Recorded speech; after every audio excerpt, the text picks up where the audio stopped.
How to break out of the pentatonic rut.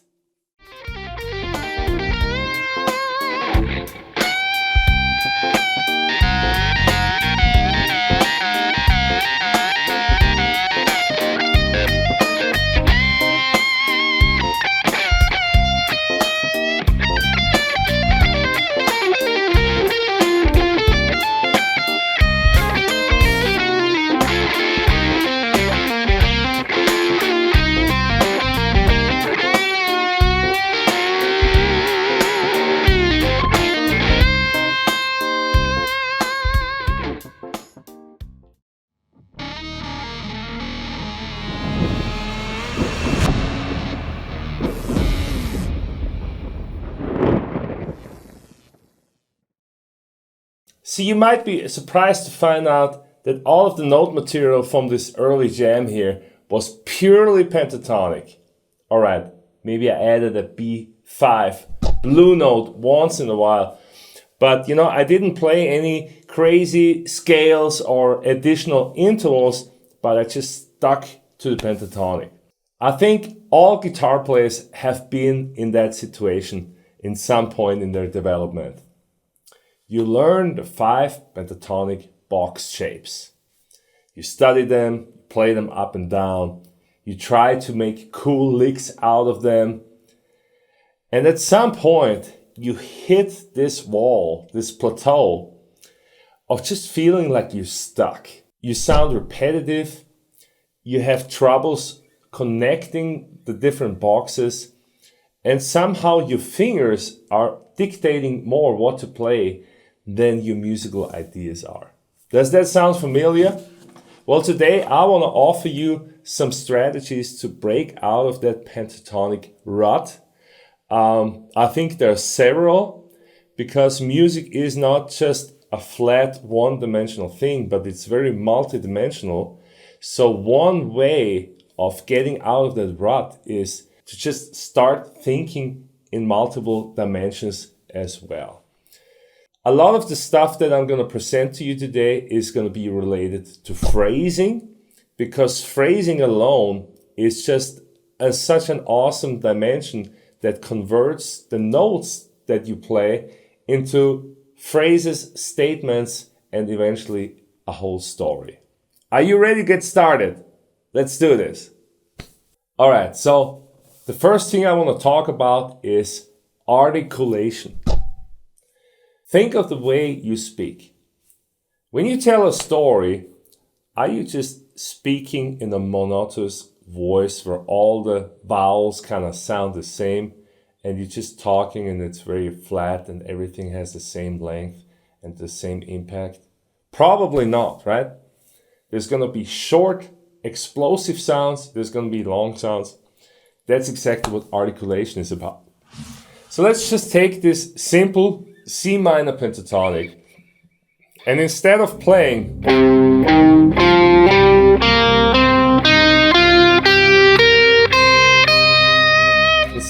it like this, I'm just gonna play every second note short. So then it sounds like this.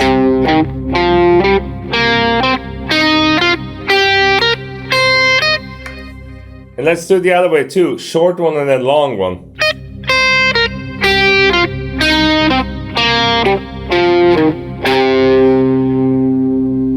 Can you already hear how there's like a new dimension sneaking in here? So if we combine this with rhythms, then we're already getting some interesting stuff. So let me show this to you.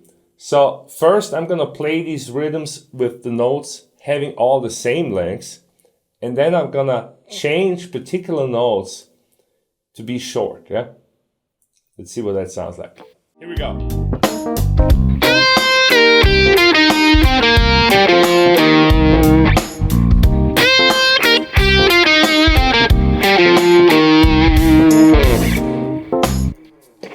Are you getting the idea?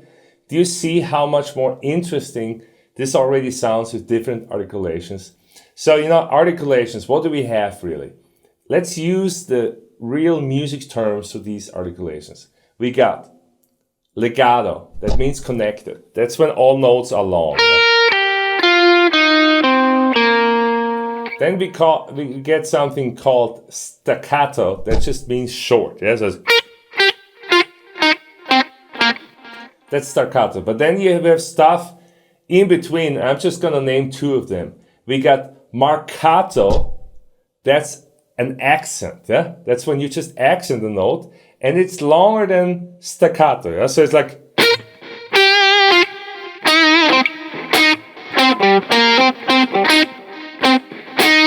Maybe like that, yeah? And then also we have portato, which means we're gonna make it a little longer, but it's still not gonna be legato connected. It's gonna be like this, yeah?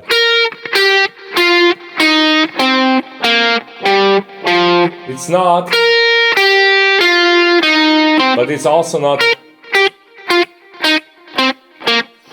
So just think in these 4 articulations, and you're gonna discover a whole new array of possibilities. Okay, next we're also gonna think about the articulations that we have available from a technique perspective.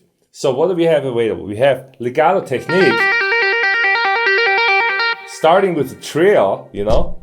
We got that available, where we just play stuff with the left hand only, and we're not picking notes. We can take 3 notes on a scale.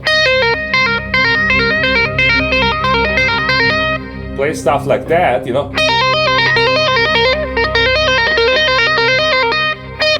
And, you know, suddenly the good old pentatonic sounds completely different, right? Let's take this pattern, see what happens.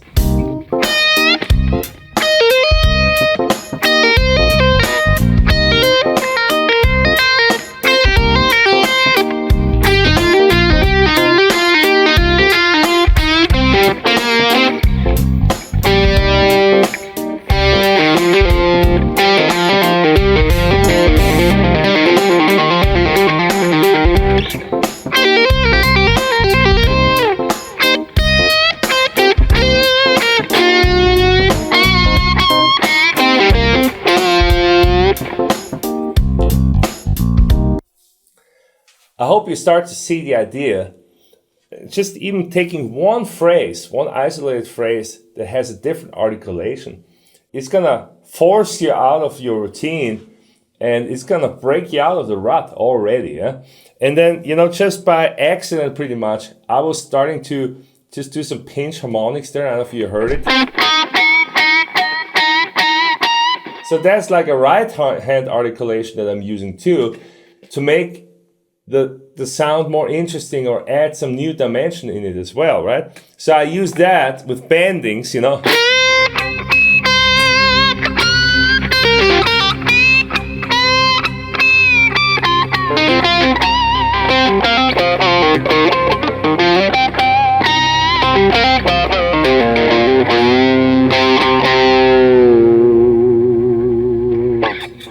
There's plenty of stuff to experiment with here.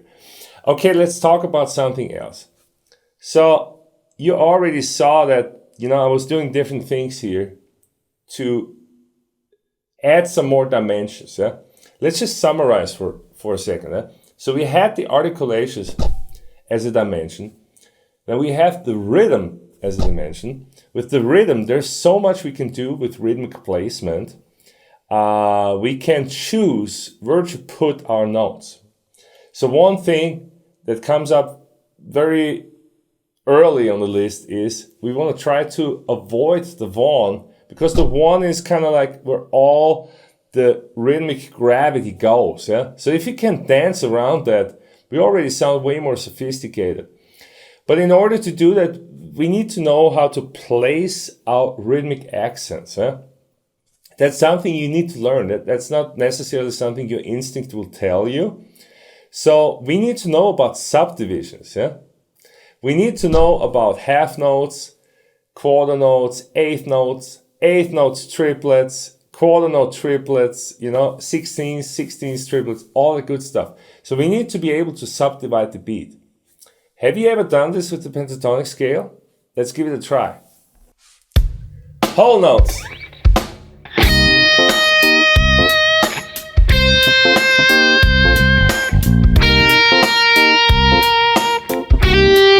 Half notes.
almost got tripped up here on the 16th triplets.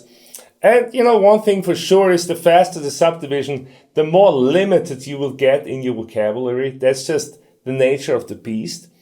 But the important shift is to go from how fast you play to how well you can subdivide. I think that's the really important mind shift that you can use to break out of your rut. If you have never dealt with the subdivisions and you really, you never practiced that, it never really crossed your radar, then that's something that you need to fix. Because that's one of the foundations that just absolutely needs to be in place. Any drummer practices that. They do paradiddles, they do all these different stickings just to practice subdivisions.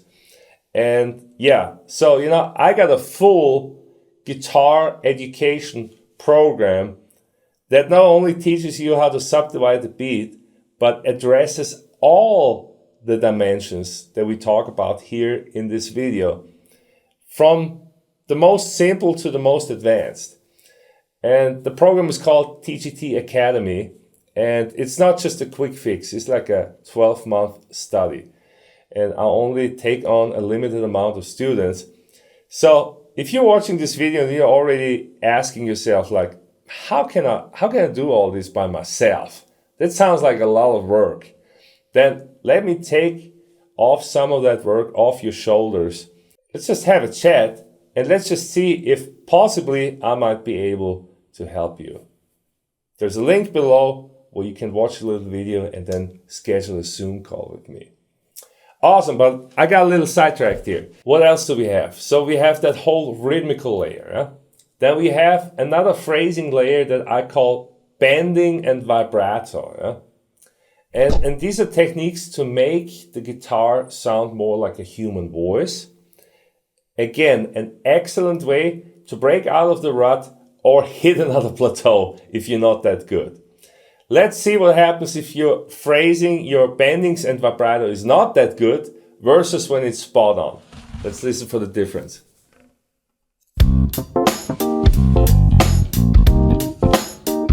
Let's start with the wanky one, okay?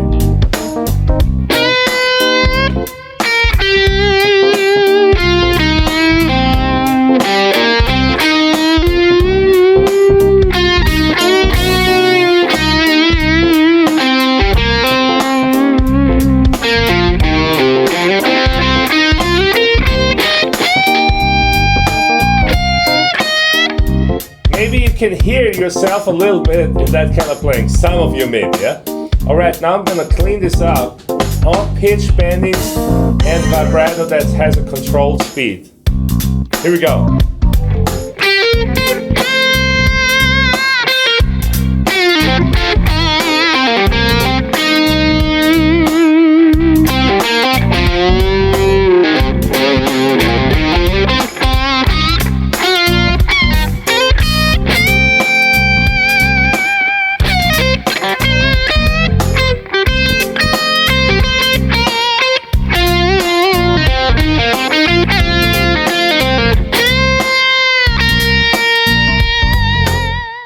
So, what was I doing here?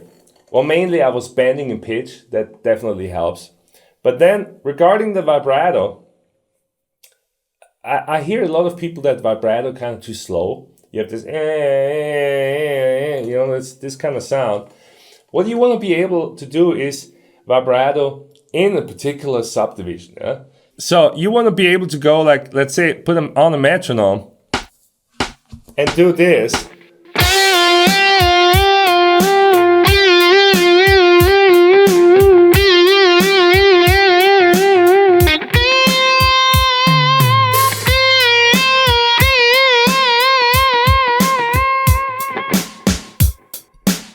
That doesn't mean you're going to play like that. You're not going to vibrato that widely, but you want to be able to control your speed. That's the important part. Because just like a singer, very often what happens is that you have the note without vibrato. It just rings, and then slowly there comes a little wiggle a little bit of vibrato coming in at the end, like la. Then it just kind of naturally opens up like that. Listen to some of your favorite singers and see how they use vibrato, and that they're not just like all over the place, like going like that all the time. So it's the same for guitar playing. Speed of vibrato, very important. Bending in pitch, very important. So that was another layer that we had. All right, and so here comes one of the most important layers. And I'm going to do this actually without a sound here on my guitar. I'm just going to turn off the amp and, just show you the difference. The difference between playing like this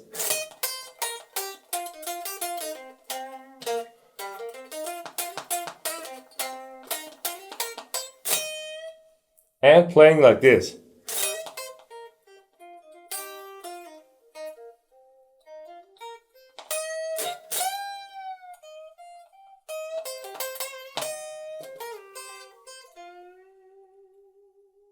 Could you hear the difference?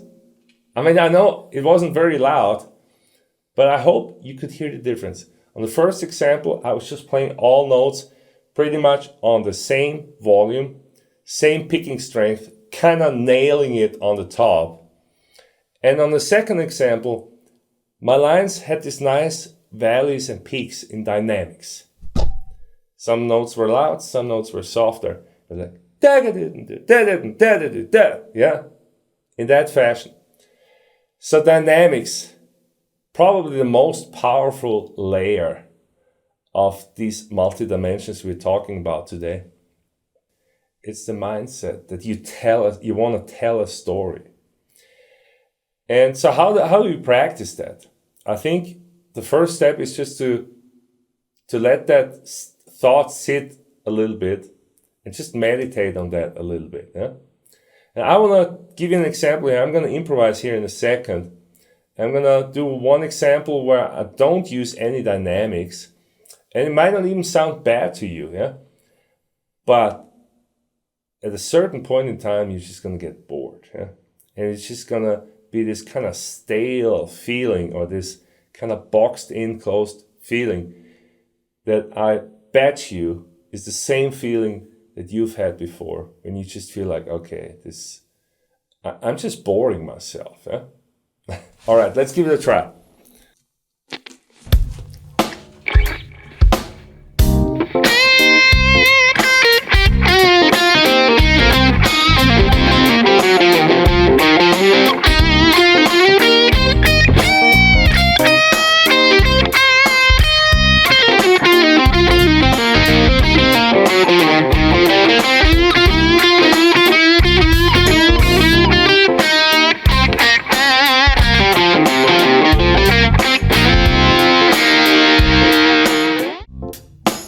All right, same thing with dynamics.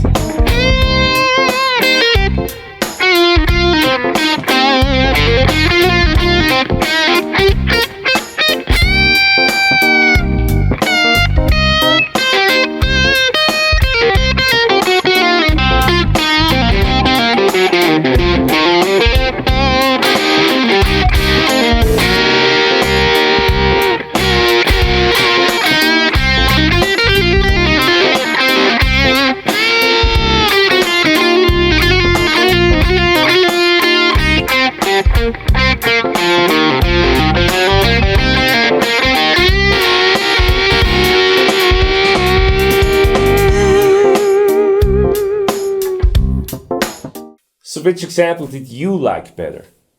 What was more appealing and kept your attention more? I hope this is going to make you aware in a new way that you haven't thought before, because this was a very valuable lesson for me when some of my mentors pointed that out to me. All right, so with dynamics, we also need to talk a little more about the right hand, because the right hand is really the one that defines, how you're going to be able to apply these dynamics. And you might have seen me here in this last example that I started using my fingers and started using high bridge picking. So that's just another way to just add dimension to your notes.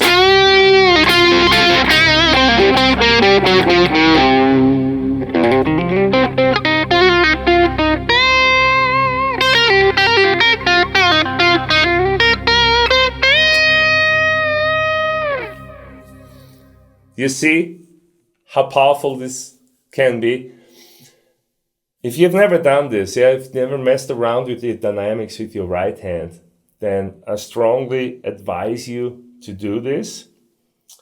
It's going to change your playing in a major way. Already in this video now, we've talked about at least 5 major puzzle pieces and maybe 15 minor puzzle pieces that can help you break out of your rut. Well, what if I told you that there is probably over 100 puzzle pieces that are important and that will help you to really break out of your rut?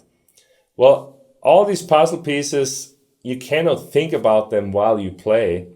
You need to anchor them into your system. And so one more time, I'm going to bring this up here.